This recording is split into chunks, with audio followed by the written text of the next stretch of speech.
O histórico da tabela periódica.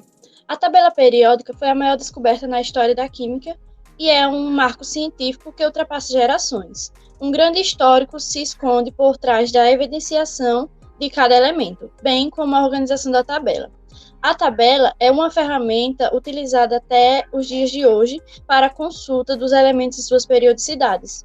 Muitos estudiosos tentavam organizar essas informações e, portanto, muitos modelos anteriores foram apresentados, sendo assim surgindo várias tentativas de organizar os elementos conhecidos. Uma das primeiras tentativas foi com Antoine Lavoisier, onde ele classificou as substâncias como elementares, identificou e organizou alguns elementos químicos em uma lista essa contendo 33 elementos, onde foram divididos em conjuntos de substâncias simples, metálicas, não metálicas e terrosas. Porém, esse modelo foi descartado logo após, pois não tem uma periodicidade que a diferencie as propriedades, os elementos.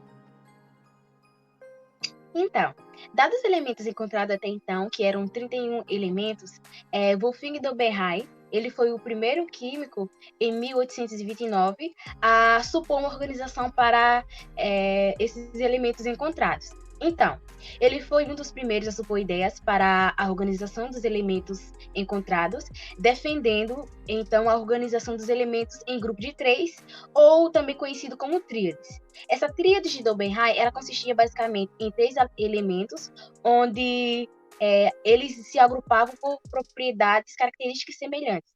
Um fato interessante sobre essa tríade de Dobenheim é que o segundo elemento, ou o elemento central dessa tríade, a sua massa era a média dos elementos mais externos, ou seja, do primeiro e do terceiro elemento. Nós temos então agora o próximo cientista que supôs a organização para a tabela. Alexandre Begaí de Chacortua, em 1862, ele supôs a organização partindo do parafuso telúrico. Essa organização, ela consistia nos elementos com...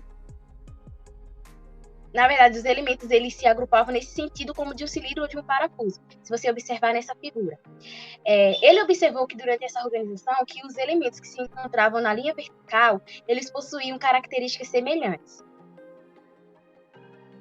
O próximo químico a supor uma organização para esses elementos encontrados foi o Alexandre Renan Lentz. Na época da organização de Lentz, existiam 61 elementos.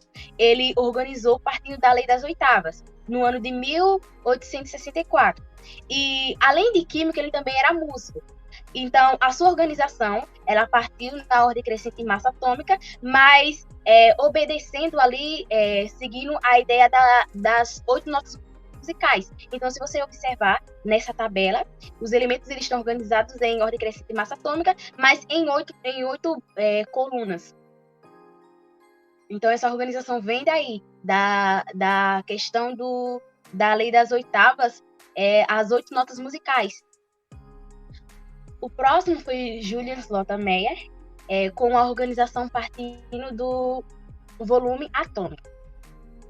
Então, Julius ele organizou os elementos seguindo a ordem crescente em massa atômica, mas ele observou essa questão do volume atômico.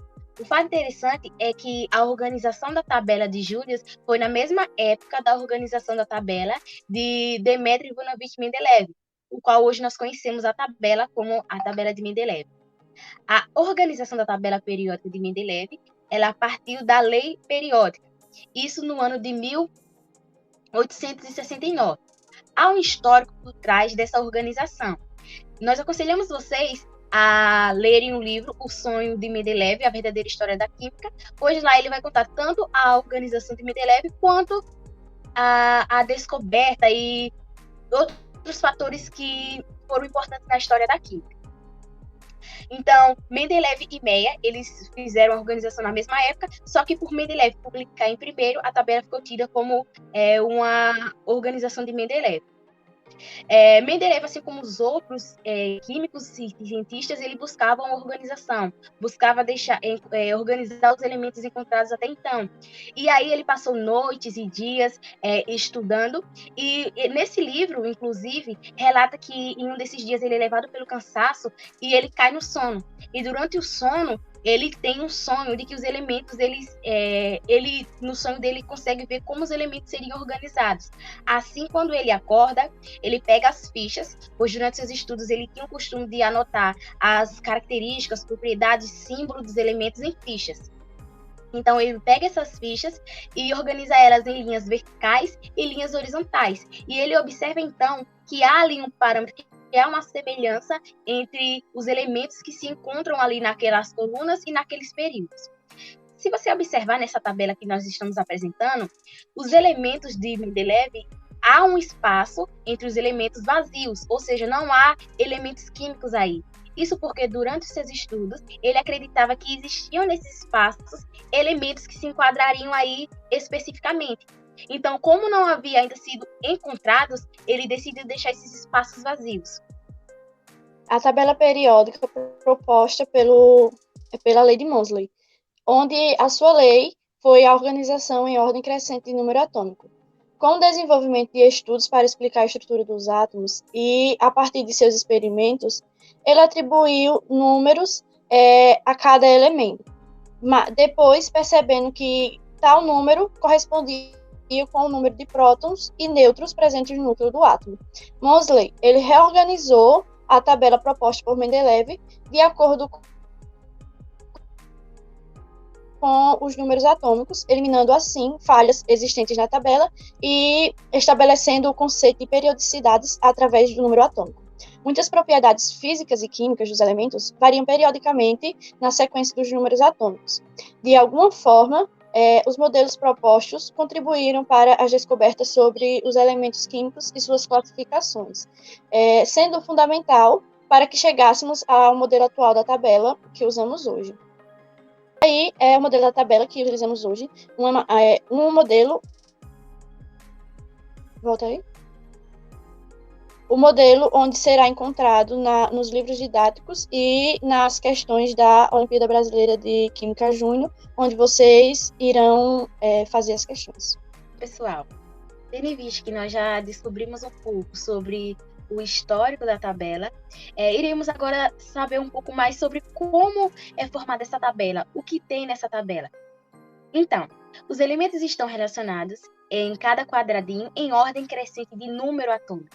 Então, vejam só, lá no início que os cientistas, os químicos, eles começaram a organizar os elementos, partia da organização em ordem crescente de massa atômica.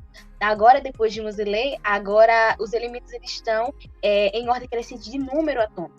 E então, existem 7 linhas, que são as sequências horizontais, onde cada uma delas é denominada período. E os elementos com números atômicos de 57 a 71, eles são chamados de lactanídeos, e o do 89 a 103 são chamados actinídeos. E eles aparecem parte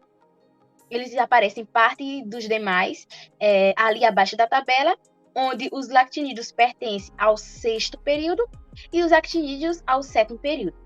Vejamos que hoje nós temos a tabela periódica com 118 elementos. Então, se você observar na tabela, que está posta na parte superior do nosso slide, existem essas 2 linhas que estão abaixo, uma em verde e uma azul.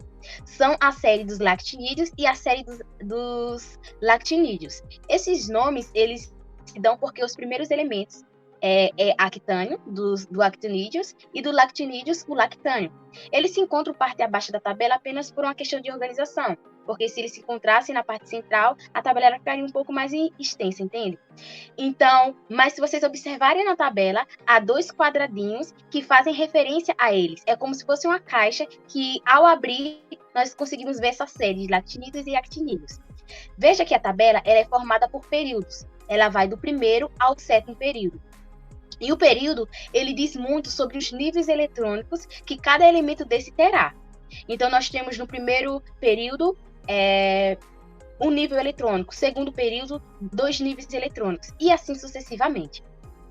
Nós temos aqui que cada uma das 18 colunas, as sequências verticais, elas são denominadas grupo ou família de elementos. E isso é dado pela determinação da União Internacional da Química Pura e Aplicada, IUPAC, onde os grupos são numerados atualmente de 1 a 18, mas ainda quem utiliza a representação anterior, com letras e números, 1A, 2A e etc.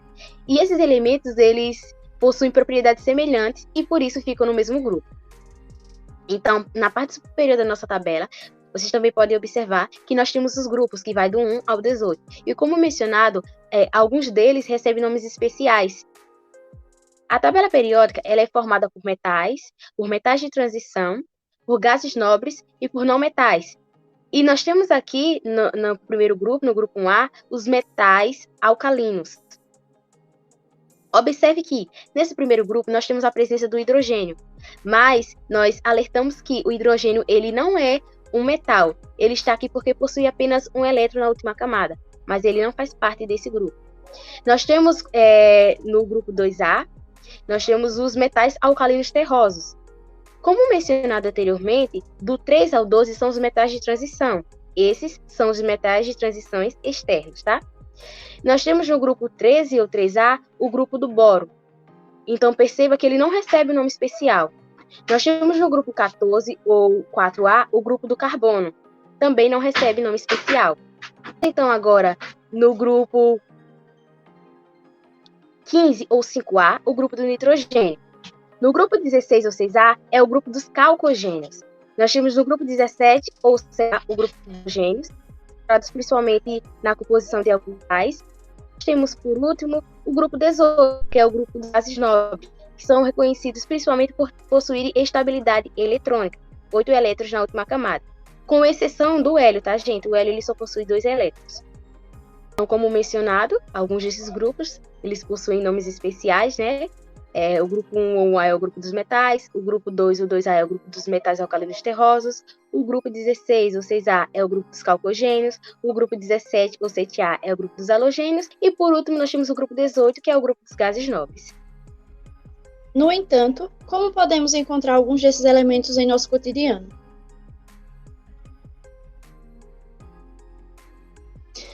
Um dos elementos que a gente escolheu para trazer para vocês foi o sódio. Seu símbolo na tabela periódica é o Na, pois seu nome deriva do latim nátrio. O sódio ele tem número atômico 11 e ele está no terceiro período no grupo 1, sendo assim um metal alcalino. O sódio ele é sólido em temperatura ambiente, é macio e tem coloração branca. No dia a dia podemos encontrar ele em muitos compostos, pois ele é bom em reagir com outros elementos, formando assim muitos compostos conhecidos e utilizados no cotidiano, como o sal de cozinha, o bicarbonato de sódio, a soda cáustica, entre outros. Temos também o potássio, com símbolo atômico, com o seu símbolo na tabela periódica K, porque deriva do latim, a palavra cálium. Seu número atômico é 19. Ele está no quarto período e no grupo 1, sendo assim um metal alcalino. Ele é sólido em temperatura, mas não se apresenta livre na natureza por ser muito oxidante. Então, ele é armazenado dentro de óleos vegetais. Esse elemento ele é muito importante para o organismo humano, pois é responsável pelo funcionamento do sistema nervoso cardiovascular, melhora os reflexos e está presente em frutas como a banana, o abacate e em alimentos como peixe. Pode passar. Temos também o carbono, que sua letra, seu símbolo é o C, pois deriva do latim carbonis. Seu número atômico é 6, ele está no segundo período e no grupo 14, sendo um ametal. Ele é sólido em temperatura ambiente. Está presente nos compostos orgânicos e nas estruturas das plantas, nas folhas. Ele é sólido, ele está presente no dia a dia na forma de combustíveis fósseis. O carbono é utilizado para abastecer máquinas e indústrias e também meios de transportes.